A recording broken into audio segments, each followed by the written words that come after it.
L'étrange histoire de Furcy-Madeleine, c'est une exposition qui s'intègre dans le cadre de l'année commémorative des 170 ans de l'abolition de l'esclavage.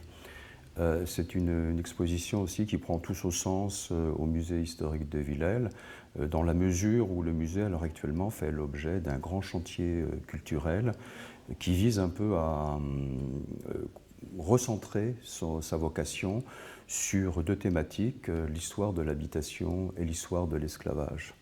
Donc, dans le cadre de son propos, le musée engage tout un travail d'enrichissement, d'études et de diffusion des connaissances sur l'histoire de l'habitation et en particulier sur l'histoire de l'esclavage.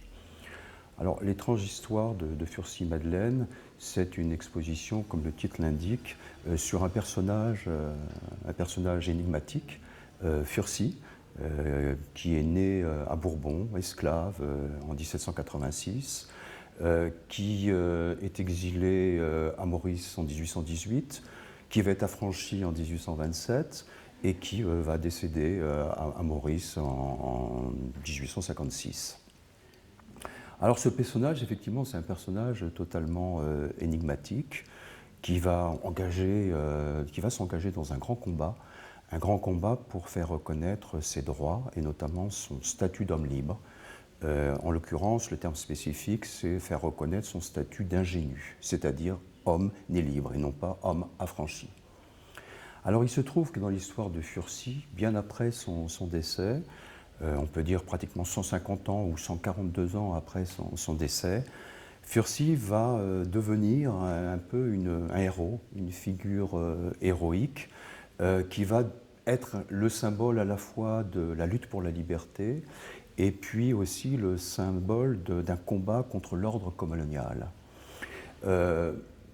Tout commence dans les années 1998 avec une création performance théâtrale de Liberté plastique de Darius et Marie Batiscaffe, alias Sophie Bazin et Johari Ravaloson, qui vont mettre en scène l'histoire de Furcy à partir déjà d'un travail d'un historien, Hubert Gerbaud, qui va s'intéresser à l'histoire de Furcy dès les années 1990.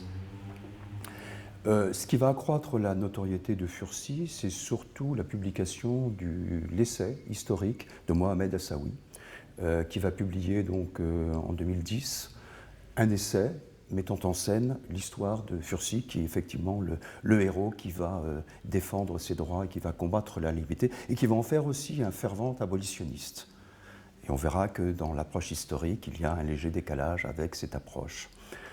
Il va y avoir cette notoriété déjà en France hexagonale, avec notamment le roman de Mohamed Hassaoui, qui d'ailleurs va faire l'objet d'une mise en scène par Hassané Kassi Kouyaté, qui va d'ailleurs jouer le rôle de Mohamed Hassaoui. Et puis, quand on revient au contexte réunionnais, il faut attendre les années 2000-2010 pour que Furcy soit également source d'inspiration pour d'autres artistes. Il va y avoir une chanson de Kaf Malbar, Lord de Furcy, qui va mettre à l'honneur et rendre hommage effectivement à ce combattant de la liberté. Il va y avoir également le travail d'une création d'animation de Laurent Médéa et de la société Tic Tac Productions, qui sera dans un premier temps une ébauche qui n'est pas complètement aboutie.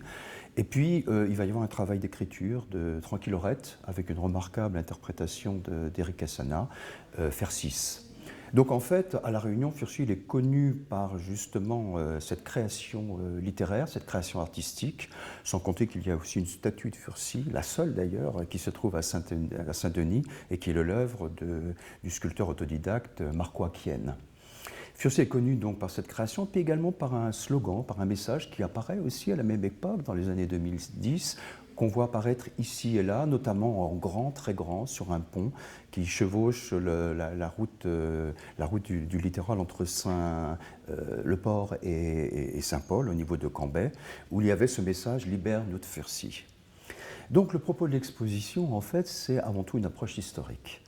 On a trouvé intéressant de partir de ce personnage qui est une figure, un héros, et de se dire un peu que peut-on savoir à partir effectivement de la recherche historique? C'est pour cette raison que l'exposition présentée dans les salles de l'étage du rez-de-chaussée du musée aborde l'approche historique à partir des travaux de chercheurs. L'essentiel du propos repose sur le travail de Gilles Gérard, qui a fait une proposition de parcours répartie en 4 sections. Gilles Gérard qui a travaillé et qui travaille toujours d'ailleurs sur l'histoire de Furcy, car on verra qu'il y a encore beaucoup de choses à découvrir sur ce personnage. Et puis également la collaboration d'autres chercheurs, notamment Sue Peabody, qui est une chercheure américaine, qui a travaillé également sur la famille Furcy, qui a publié un ouvrage en 2017 en anglais, et qui a travaillé sur une version française qui va être présentée à l'occasion de cette exposition et dans le cadre des 170 ans, de l'année commémorative des 170 ans de l'abolition de l'esclavage. C'est important d'avoir ce regard croisé, parce que dans la recherche, un seul regard n'est pas forcément le regard qui approche une vérité. La vérité, elle est toujours partagée, elle est toujours remise en cause, elle est toujours confrontée à d'autres chercheurs, à d'autres regards. Et puis il y a un autre chercheur, Jérémy Boutier, qui lui s'intéresse au droit, spécialiste du droit, et qui a étudié le personnage de Furcy dans le cadre de l'histoire du droit et de l'histoire judiciaire à Bourbon. Donc c'était important de faire le point un petit peu sur l'état de la recherche, sur l'histoire de Furcy et de privilégier cette approche historique. Et cette exposition donc s'appuie également sur quelque chose de très important, c'est des collections patrimoniales.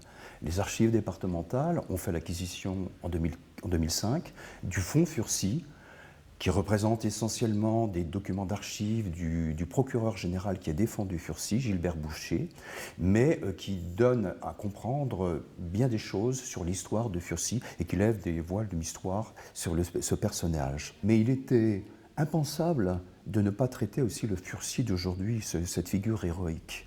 Ça serait totalement impensable de ne pas tenir compte de cette approche-là et de ce que ça a donné lieu en termes de création artistique, de création littéraire. C'est pour ça qu'il y a un parcours de l'exposition qui développe également ce propos. Il y a donc des extraits, des vidéos, des interviews de tous les acteurs, de tous les créateurs qui se sont inspirés du personnage de Furcy et qui, d'une certaine façon, on peut dire, se sont appropriés le personnage de Furcy. Et l'exposition donne à voir tous ces Furcy qui sont un peu différents les uns des autres et montre d'une certaine façon que nul ne peut s'approprier le personnage de Furcy ou que chacun est libre de s'approprier le personnage de Furcy, y compris les historiens. Les historiens qui, effectivement, travaillent à partir des sources, mais qui doivent aussi apporter une part d'interprétation de ce document d'archives. La vérité, elle n'est pas que du côté des historiens.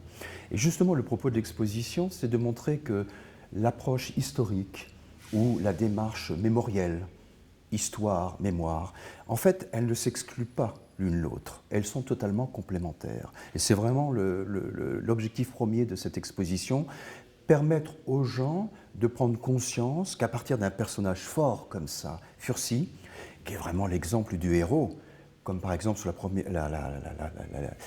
propriété des bassins, il y a un autre personnage fort qui est Madame des Bassins, qui est l'anti-héros pour le comble, qui représente tout le symbole de l'abomination de la société esclavagiste. Et là, qui a aussi donné lieu à la création d'un mythe et de légendes. Il était intéressant justement de partir de ce héros qui est devenu un mythe, et d'essayer de voir en quoi l'histoire peut apporter des informations qui complètent ou qui donnent une autre approche, des autres clés d'analyse de ce personnage. Ça, c'était très important de permettre aux gens, l'idée n'étant pas de dire on détient la vérité sur Furcy. C'est pour ça que le titre de l'exposition n'a pas été la véritable histoire de Furcy. Pas du tout. On donne à voir ce que l'histoire permet de savoir du personnage. Et on a choisi l'étrange histoire de Furcy parce qu'en fait, l'étrangeté, c'est l'étrangeté du personnage, la singularité du personnage. Ce personnage qui est né d'une femme indienne, d'une esclave indienne, indienne née dans la région de Chandernagore, ce personnage qui en 1817 va oser défier le pouvoir colonial et revendiquer sa liberté de naissance, et qui va mener son combat pendant 27 ans, qui va être exilé, mais depuis Maurice, bien après son affranchissement par les autorités coloniales anglaises, britanniques, va être affranchi en 1827, mais qui va continuer, qui va mener ses combats. Il va y avoir 5 procès, Et il va avoir gain de cause à la fin de ces procès. Il va même avoir effectivement une compensation financière. Alors, l'exposition, effectivement, qui valorise les documents d'archives, ça aussi c'est important, montrer que les documents d'archives, on n'a pas toujours l'occasion de les approcher. Donc là, on va les présenter. On va montrer aussi la complexité de cela. Un document d'archives, c'est un papier avec des inscriptions, avec des informations. Ça demande effectivement un travail pour décrypter, pour essayer d'analyser, pour replacer ça dans un contexte. Et l'objectif de l'exposition, c'est aussi ça qui est très important, pour montrer que la recherche et l'histoire, effectivement, nécessitent quand même de prendre une méthodologie de travail pour essayer d'être le plus fidèle, pour essayer d'approcher la vérité. Pas pour dire qu'on a le langage de vérité, mais approcher le plus possible la vérité concernant une thématique concernant l'histoire de Furcy. Donc ça, c'est également une chose importante. Voilà, donc ce qu'on a voulu faire également, c'est que il y a le document d'archives, mais en fait, Furcy, c'est une histoire aussi qui doit être replacée dans le contexte de la société coloniale, c'est-à-dire avec des protagonistes, avec des gens, avec des adversaires de Furcy qui vont effectivement empêcher Furcy de mener son combat, et puis, mais également des défenseurs de Furcy, des alliés de Furcy. Et en fait, il va y avoir pas mal de liens avec la société coloniale, et pour aider un petit peu la compréhension de l'exposition, on a fait appel à un dessinateur pour représenter les protagonistes, que les protagonistes soient là bien présents pour incarner un peu l'histoire de Furcy. Parce que ce qui est étrange, c'est que Furcy, effectivement, il a une existence, je dirais, maintenant dans la culture réunionnaise, mais chacun a sa représentation, y compris sa représentation physique. Elle est encore naissante, cette prise de conscience. Alors ça, c'est justement ce qui est intéressant, c'est que l'exposition, elle est présentée là, au moment où le mythe existe encore de Furcy. La question, c'est de se dire, est-ce que c'est un mythe éphémère ou est-ce que c'est un mythe qui va perdurer ? On ne peut pas le savoir. Et l'objectif de l'exposition, c'est surtout pas de vouloir avoir une approche directive des choses, mais de rendre compte aujourd'hui, en 1919, de ce que représente Furcy.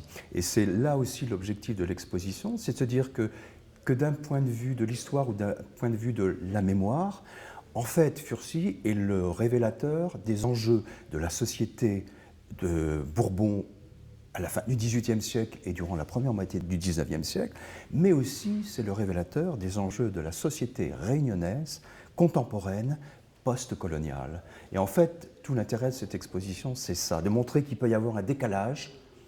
Ce décalage, il faut l'accepter, parce qu'effectivement, il y a l'histoire d'un côté, la mémoire de l'autre, et que c'est ces deux approches qui rendent compte du phénomène Furcy, qui maintenant a intégré totalement le paysage culturel de la Réunion.